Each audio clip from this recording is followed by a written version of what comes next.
Literalmente aquela sensação maravilhosa de receber pessoas queridas, pessoas que trazem inclusive companhias muito boas, né? Para que a gente possa endereçar e melhorar ainda mais a compreensão da importância de networking, de parcerias muito bem estabelecidas. Só que aqui o nosso objetivo é falar de histórias, histórias que motivam, principalmente sabemos mais do profissional de tecnologia, o profissional de cibersegurança.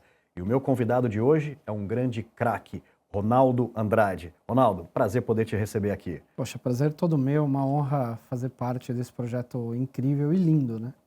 Muito obrigado. Ronaldo, adoramos começar as nossas conversas aqui falando de família, falando da importância da família, né, como base estruturante, né, do que nós somos hoje, como profissionais, como pais, esposo, filho, amigo, gestor, né, liderado. Isso diz muito quem nós somos.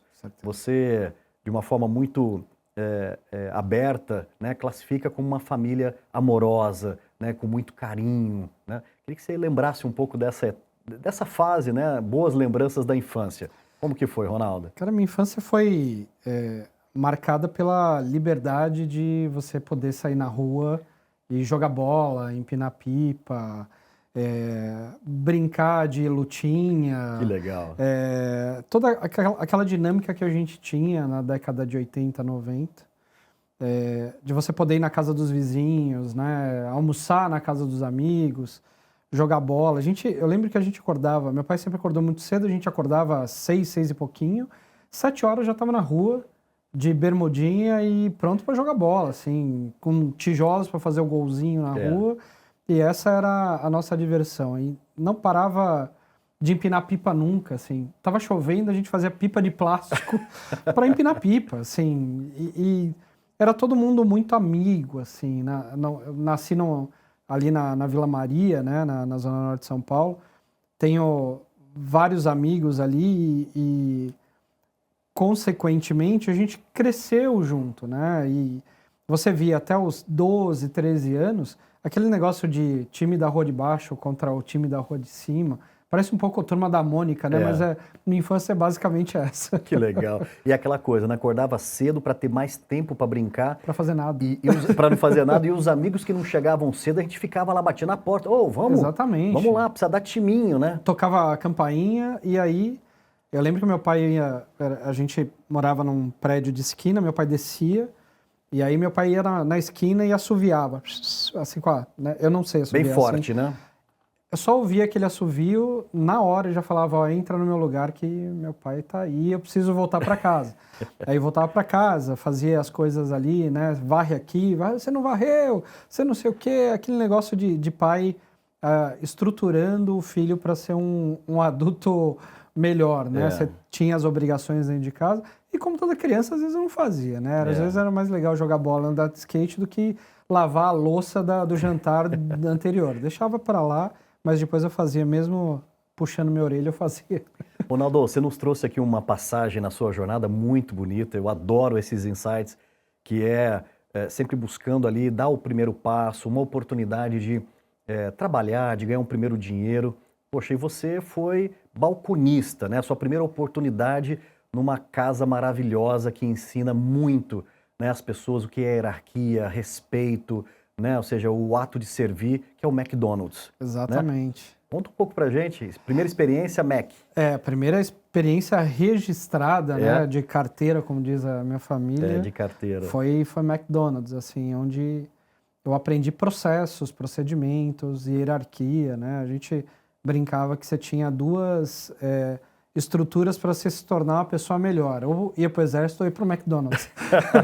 Que era quase igual, né? Porque você tem uma hierarquia muito rígida, você tem processos e procedimentos que, por exemplo, você tem que saber as medidas americanas, quantas onças, né? E tudo mais. Quantas onças de molho vai no hambúrguer XPTO. Então, tudo isso ficou muito na minha cabeça e acho que o McDonald's foi o responsável por colocar essa paixão em procedimentos, processos, frameworks, que eu carrego até hoje aqui. Acho que foi uma boa primeira escola, assim, que você tem que cumprir horários, não é um emprego tão flexível, você tem horário, tem cartão, né? Batia cartão, você tinha a farda correta para você trabalhar e as áreas para você atender. Então foi uma boa escola. Que bacana. Ronaldo, então, primeiras experiências acontecendo, né? E aí vem talvez um momento onde você se depara, né, com o bichinho da TI, né? Ou seja, o fascinante mundo que te tira da zona de conforto, que te abre possibilidades. Como foi aquele momento que você começa a experimentar, né, questões tecnológicas, né? Como foi esse início? Foi lá no McDonald's, aquele negócio de servir o cliente era muito legal. Mas aquilo passa, aquele encantamento de você servir ali. Tem logo os problemas também, né? Você tem que servir de uma forma muito ágil e tem uma certa dependência de você estar muito bem para você receber o cliente. Exato. E eu falei, cara, eu sou um cara mais de back-office, eu não sou o cara para ficar aqui sempre sorrindo, assim. E eu comecei a me encantar com a parte de tecnologia dos equipamentos ali do McDonald's. E um dia tinha um técnico lá fazendo a manutenção numa máquina de sorvete ali, de estoque. Eu falei, cara, como que eu posso ser você, né? Ele falou, cara, você tem que estudar mecatrônica, eletrônica, eu sou um profissional de manutenção, assim, de carreira e tal. Falei, legal. Mas ele, cara, você tem computador em casa? Começa a baixar alguns softwares, ou vai na banca, naquela época você tinha CDs que vinham nas revistas, exato, né? Vai e compra o CD tal, da PC Gamer, que tem ali uma linguagem de programação em máquina. Eu falei, cara, vou dar uma olhada nisso, COBOL e não sei o quê. Na época, a gente já olhava C, C Sharp, C++, né? Você olhava aquelas linguagens e falava, cara, eu não tô entendendo nada. O que eu vou fazer? E eu fui nesse mesmo técnico e ele me deu um livro chamado Big Java. Uau. Falei, caramba, cara. Era um livro em inglês, eu não falava inglês.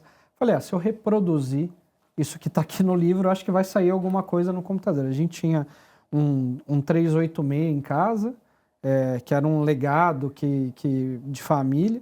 Eu comecei a tentar programar ali, até que saíram os primeiros forms ali. Falei, cara, e como todo programador, que eu nunca fui, admiro muito, eu vou fazer um cadastro de locadora, um cadastro lá para minha igreja, algo nesse sentido. E eu fui brincando e entendendo um pouco de lógica de programação. Tive a oportunidade de sair do McDonald's e estudar e passar por algumas empresas intermediárias, mesmo que como não formalmente, né, prestar um suporte no evento, alguma coisa desse sentido, num call center. E aí me surgiu a oportunidade de fazer uma entrevista para a Symantec, né, através de uma terceirizada, onde eu tive ali o primeiro contato com cibersegurança. Naquela época era quem ataca e quem defende, não tinha Blue Team, Red Team, Purple Team, não tinha nada disso. Era basicamente os atacantes e os defensores, né? E eu estava ali nos times dos defensores, atendendo os clientes de Symantec em outras linguagens e instruindo para ter ali uma condução de navegar na internet. A gente usava esse termo, né? Navegar na internet, nem se usa mais isso. De uma forma mais segura. Então, esse foi o meu primeiro contato com cibersegurança. Que bacana. Ou seja, um contato já direto na fonte, né? Você está trazendo o início ali dos anos 2000, né? Onde a Symantec, sem dúvida alguma, estava liderando, né, boa parte das inovações vindo de um fabuloso mundo que estava se tornando mais próximo da gente entender, que era a segurança digital, a segurança dos ativos, né, e tudo mais. Exatamente. Ronaldo, eu queria pegar um pouco essa sua visão do crescimento das tecnologias de cibersegurança versus a importância da conscientização, né, também da maturidade das pessoas e das organizações, né, quanto ao tema de cibersegurança. Queria colocar pessoas, processos e tecnologia nessa nossa conversa. Nessa época de Symantec, né, você tinha o foco do cyberatacante eram grandes e big companies, não era empresa de médio porte, CPF, isso daí estava muito longe de acontecer. É verdade. Né? Então nós partimos aí de um advento onde os computadores começaram a se popularizar, você teve a expansão das lan houses, né? Qual, nossa, eu morava numa lan house, basicamente, porque meu computador era muito fraco de processamento, eu precisava de algumas coisas, aplicava cibersegurança para a lan house de bairro, falava, cara, tá todo mundo logando sessão aqui, baixando fotos, as fotos ficam todas aqui, já tinha um mindset de segurança, essas fotos vazam e você tem que bloquear o USB, mas não tinha isso. Isso estava no nosso DNA de cibersegurança. E aí você começa a olhar o mercado, com essa popularização dos computadores, você começa a olhar a popularização também dos artefatos de ataque, né?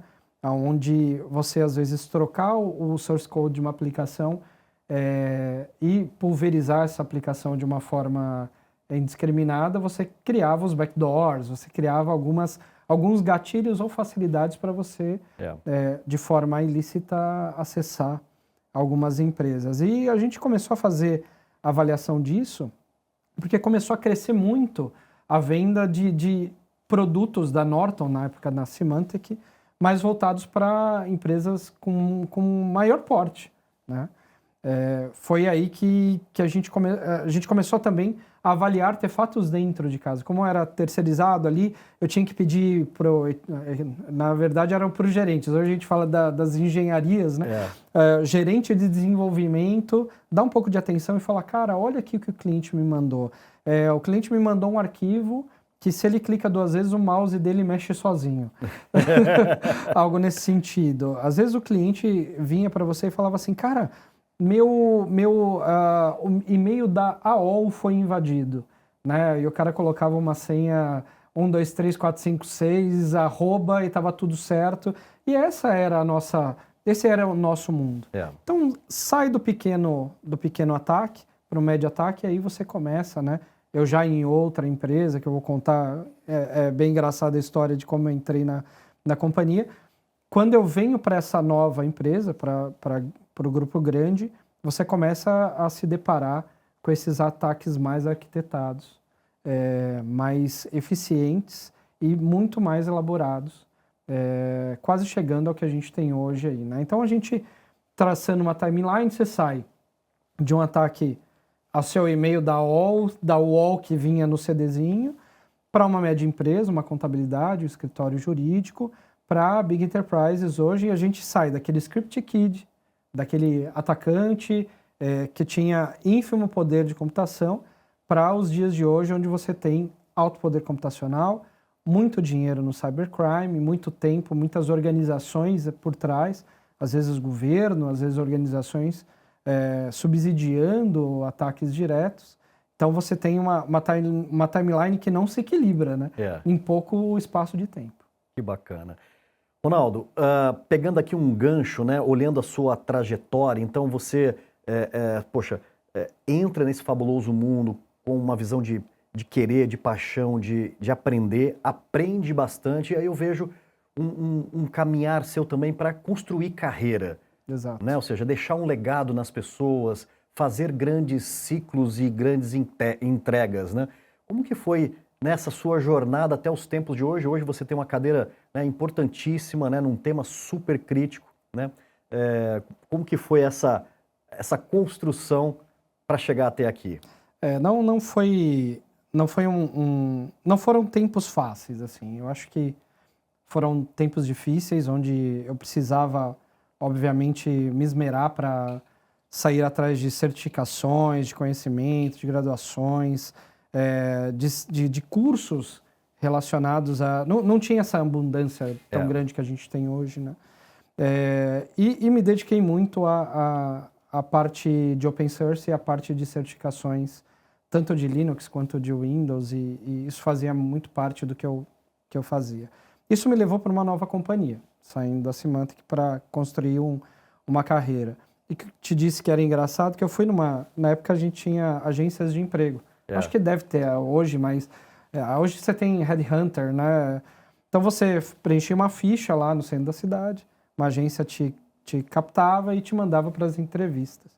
Eu cheguei numa agência de emprego, era aqueles bancos corridos, igual de igreja, assim, e a mulher ia gritando, próximo, próximo, próximo, e eu estava concorrendo a uma vaga de Field Service lá na IBM. Falei, cara, eu tô assim, maravilhado. Eu saí de uma empresa que era grande, mas era terceirizada para trabalhar dentro de uma IBM, né? Era o sonho de qualquer técnico, sem qualquer dúvida. cara de TI, né? Até hoje, inclusive. Até hoje, assim, é o suprassumo das grandes companhias. E a mulher começou próximo, abriu-se a porta, ela chamou próximo, eu era o próximo e entrei. E beleza, aí fiz a entrevista, ela batendo papo, o que você faz? Você desenvolve? Não, eu trabalho com infraestrutura, segurança e tal. Daí já desenvolvi, mas não é onde mora meu coração. Tá bom, então amanhã você vai lá na Odebrecht. Eu falei, oi? Eu vou para a IBM, né? Ela falou, não, você passou na entrevista da Odebrecht, a IBM na porta do lado. Assim, eu falei, mas o que a Odebrecht faz? Porque a IBM eu sei o que faz, né? Eu confundia muito essa coisa da grande companhia de engenharia, né, com uma companhia de concretagem. Eu falava, mas não é uma empresa de concretagem? Não, é uma empresa, a maior empresa que a gente tem aqui na América do Sul de grandes obras de engenharia. Eu falei, legal, mas... E a entrevista aqui do lado? Ela falou, cara, aqui é legal, hein? Aqui a oportunidade está um pouco melhor que aquela ali. Eu falei, então acho que eu quero essa. Boa, obrigado pela dica. Obrigado. Né? Daí ela falou, você fala espanhol e consequentemente, eu estava fazendo um curso de espanhol, porque esperava a minha namorada, hoje minha esposa, ela trabalhava num turno de manhã, trabalhava no turno da tarde, e aí ficava um gap de 2 horas para esperar ela sair do trabalho para ir embora junto e levá-la para casa.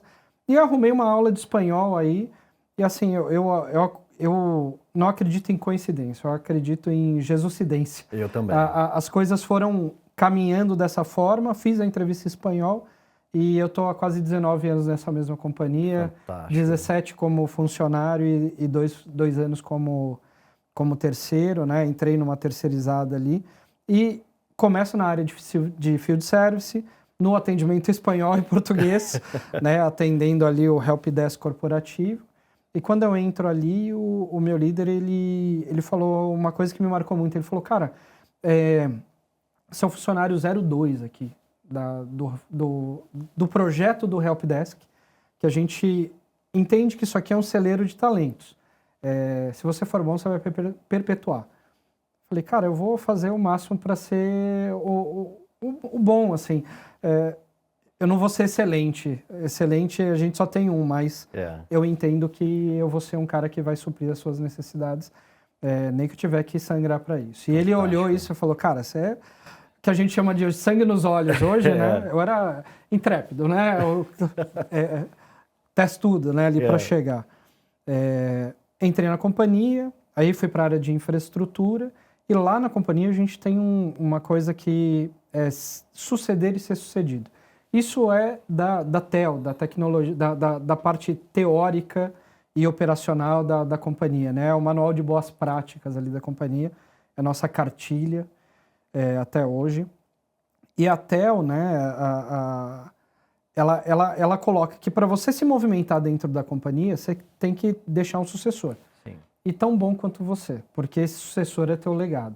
Isso para mim na área de suporte técnico já era uma verdade. Formei sucessores, fui para a parte de coordenação, eu não estava nem um pouco preparado emocionalmente, psicologicamente, mas tá com medo, vai com medo mesmo. Isso. Assumi essa posição, a empresa começou a investir em mim, investir em capacitação, informações.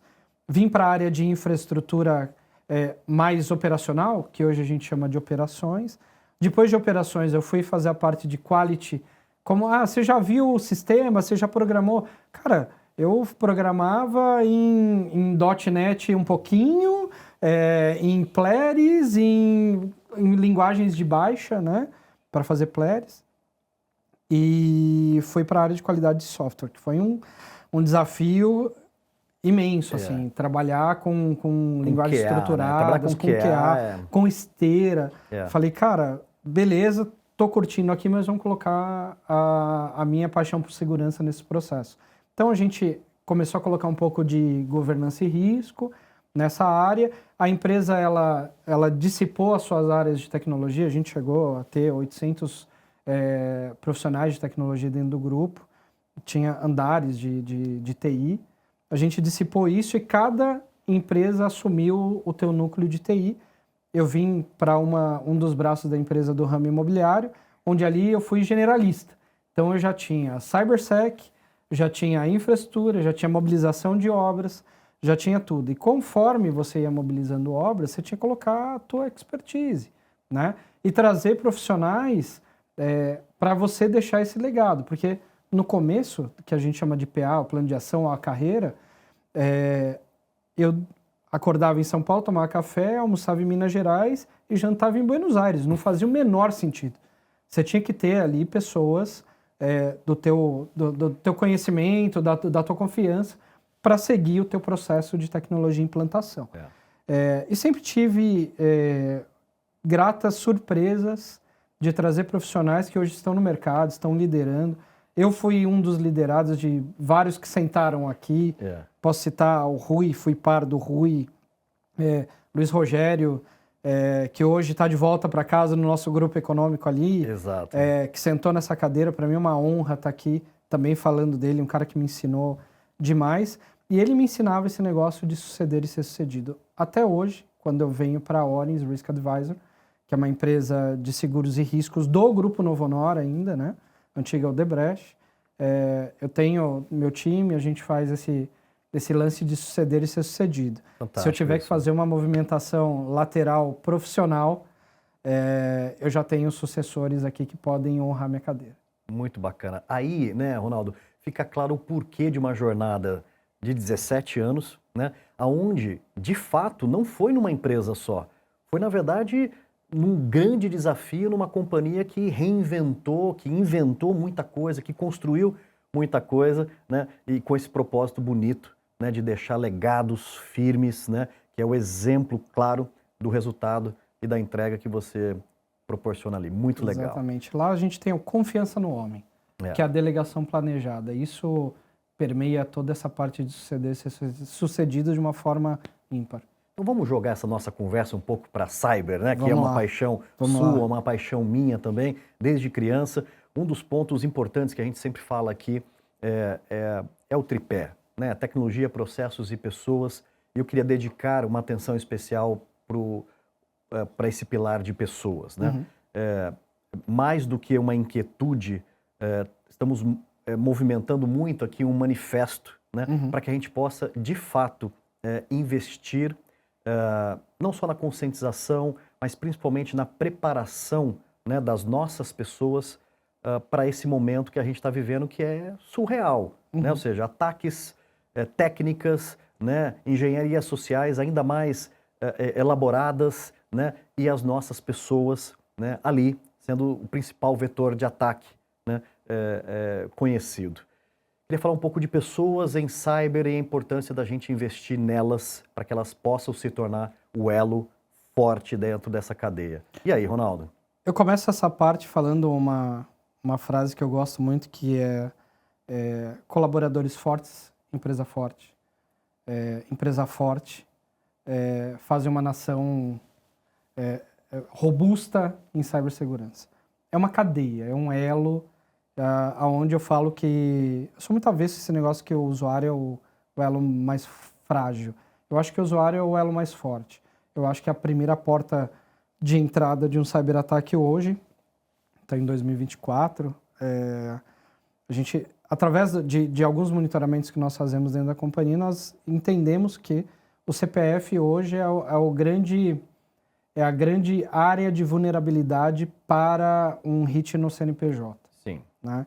A gente entende que, por exemplo, os ransomwares mais novos, eles têm sido praticados da seguinte forma.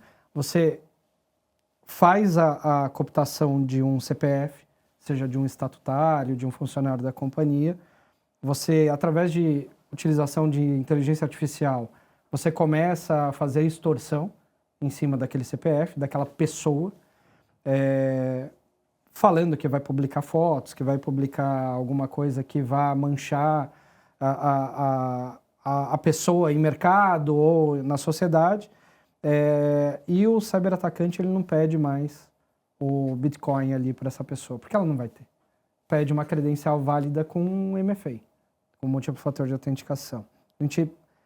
Nós monitoramos alguns ataques dessa forma, e geralmente não é bem sucedido, mas basta um ser bem sucedido para que você tenha aqueles milhares de reais ou de dólares investidos em cibersegurança numa companhia sendo colocado por água abaixo por conta de uma credencial válida, né? Porque se é válida, está dentro de casa e o atacante fica morando ali até se filtrar os dados, pegar informações sigilosas, informações empresariais, depois vem as extorsões individuais, depois o ransomware como quarta opção da obtenção do lucro ilícito, né? Manter esses os colaboradores e a sua família segura, eu acho que passa de um dever da companhia, vai para um dever do Estado e tem muito cheiro de obrigação, eu acho, tá, Renato? Porque é importante que todos tenham acesso à possibilidade de se defender, de alguma forma, desses cyberatacantes. Mas como a gente estava falando em outras reuniões internas aqui, enquanto essa informação não for colocada de forma gratuita, rápida, fácil, né, eu brinco assim, se o Louro José não está falando de cibersegurança, ninguém está sabendo o que é cibersegurança. Isso tem que ser fácil, você tem que ser lançado à mão, você tem que colocar isso nas plataformas igual os bancos estão fazendo. Sim. Você precisa se precaver, você tem que ter um múltiplo fator de autenticação nas suas contas de rede social, você precisa ter biometria no seu banco, né? Você tem a grande massa de empresas que têm a sua robustez cibernética tem convidado e colocado isso de uma forma muito espontânea aí para os seus usuários. Mas e as empresas? Elas estão fazendo o papel dela? Lá na companhia a gente olha não só o perímetro do colaborador, mas como o perímetro até familiar às vezes, tá? Então eu estendo até essa avaliação de maturidade cibernética.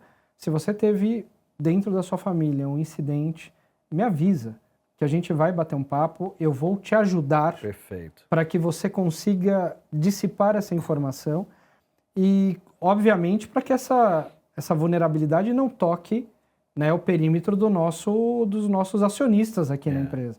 Como CISO, eu sou responsável por essa defesa de perímetro. Tá tão fácil hoje a gente conseguir essa educação, mas ainda falta o debruçar de entidades públicas, escolas. A gente não tem educação de cibersegurança em escola. Não tem. Assim, nas universidades isso é muito incipiente. Mas imagina uma escola pública, imagina uma escola infantil, você não tem esse debruçar da sociedade dizendo, olha, é aqui que tem que nascer a cibersegurança. Da mesma forma que a gente não tem conhecimento de investimento, que a gente... Essa nova realidade do ser humano ainda não chega nessa ponta, infelizmente. Existem algumas ações importantes de colaborações técnicas entre sociedade privada e governo e sociedade. Eu falo aqui, por exemplo, do Instituto Nacional de Combate ao Cybercrime, onde eu tenho uma cadeira lá no board, que acaba de entregar um relatório com todos os dados de cibersegurança para apoiar o governo, para apoiar a sociedade. Então, eu acho que iniciativas como essa devem ser copiadas assim e massificadas para a gente se tornar uma nação mais forte. E começa tudo pela consciência e a disposição que você utilizou, o debruçar e a disposição de falar sobre o tema, né, numa ótica que o usuário consegue captar. Acho que isso é muito importante também. A gente erra muito, né? Não, então, olha, na verdade, isso daqui vai evitar um DDoS, isso daqui, na verdade, é um anti-ransomware, mas você pode ter um problema também de... Poxa, aí a gente distancia o público, acho que isso é super importante. Pegando um gancho nisso, Ronaldo, um dos objetivos aqui é desmistificar uma carreira em tecnologia cibersegurança, né, e deixar, sem dúvida alguma, algumas dicas para as novas gerações, né, que estão prospectando uma carreira como a sua. Qual mensagem você deixaria para esse jovem que está querendo seguir uma jornada na nossa área? Só vem.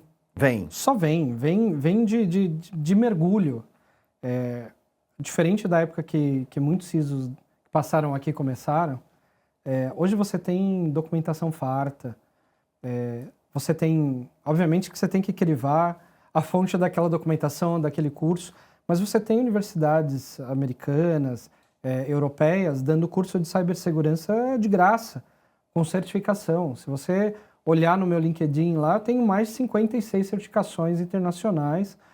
A própria CISA, o Departamento de Infraestrutura dos Estados Unidos, tem diversas ações, cursos, palestras, workshops, cursos com certificação e certificado.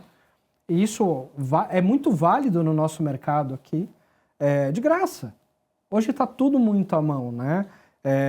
Eu tenho um pequeno de 13 anos e eu falo muito sobre cibersegurança com ele. E ontem eu estava falando o seguinte, o professor dele deu um trabalho de escola, falou, ó, pega aqui um QR Code e coloca 3 links dentro desse QR Code e faz um banner para Semana Cultural. Eu falei, e se o papai colocar um link malicioso aí dentro? Todo mundo que vai visitar a sua sala vai ser ou infectado, ou vai ter a sua informação captada. Nossa, pai, você consegue fazer isso? Não só papai, mas como muita gente consegue fazer isso. Tem atacantes que podem usar essa vulnerabilidade, então você precisa falar isso para o seu professor. Ele falou, pai, onde que eu consigo aprender sobre isso? Aí peguei um curso rápido, infantil, de links maliciosos, né? Aqui a gente tem iniciativas incríveis do CertBR, você tem coisas lúdicas, né, para você aplicar para a criançada, para a galera jovem. Então, é a questão de ir atrás, ir atrás. Uma grande universidade, uma boa universidade que vai te balizar, né, para que você tome boas ações ali nas demais escolhas, mas a internet está cheia de cursos, edX, né, você tem uma série de plataformas, não fazendo propaganda de nenhuma aqui, mas falando um pouco da fonte onde eu fui beber. E um outro ponto escolha uma área da cibersegurança que faça sentido. Se você é uma pessoa hiper mega técnica, você tem um Red Team, você tem um Blue Team, você tem um Purple Team. Se você é uma pessoa que consegue se mostrar um pouco mais, vai para a parte de conscientização. Se você é uma pessoa mais ligado à área de inteligência, psicanálise, né? Poxa, tem a área de engenharia social, que é uma área incrível. E é isso que a gente estava falando agora.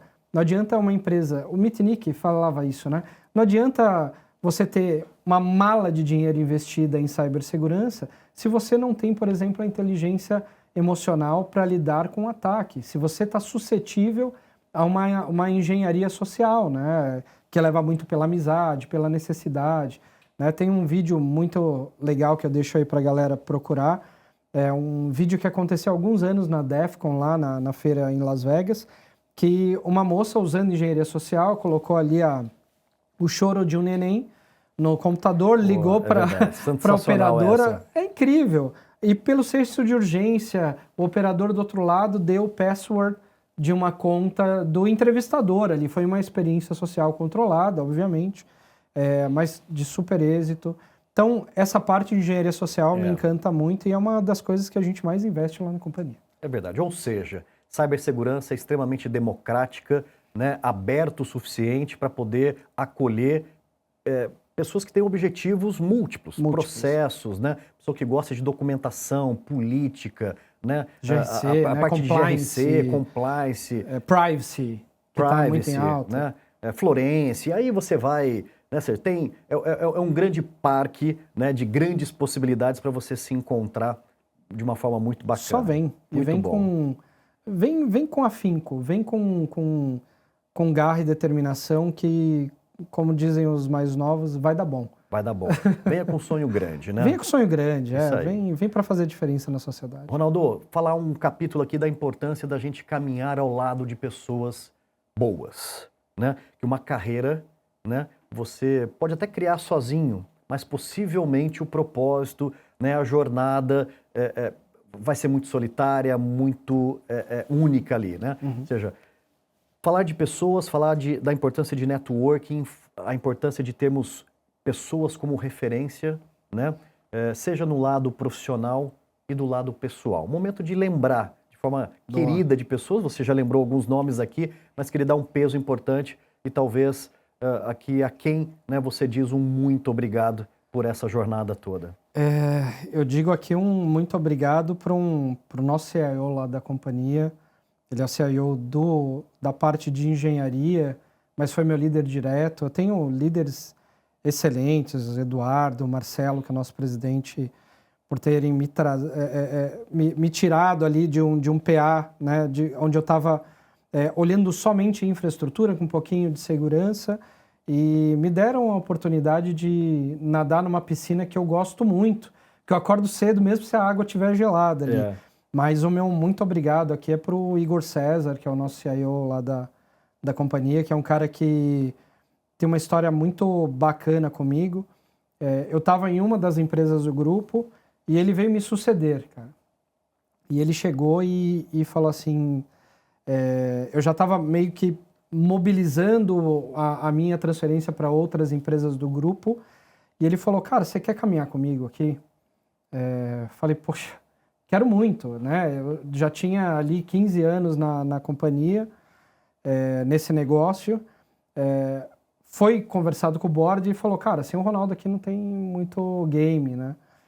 E ele pegou na minha mão, assim, foi o cara que falou, cai de cabeça aqui em novas certificações, em novas formações, toma seu tempo. Foi um cara que me apresentou o networking, porque como técnico você é muito focado nas 3 telas, eu brinco, né? Você tem o networking interno. Agora, quando você tem a cabeça de um CIO, de um conselheiro do teu lado, o cara pega e fala, meu, vai para aquele evento que você vai conhecer gente nova, vai para aquele curso que você vai conhecer gente nova. Ele me levava em evento que só tinha CIO e eu como coordenador, eu falava, cara, o que eu tô fazendo aqui? Hoje eu entendo o que eu estava fazendo ali, porque hoje eu posso bater papo ali de igual a igual com o C-Level. Devo muito ao Igor César, porque ele é um cara que,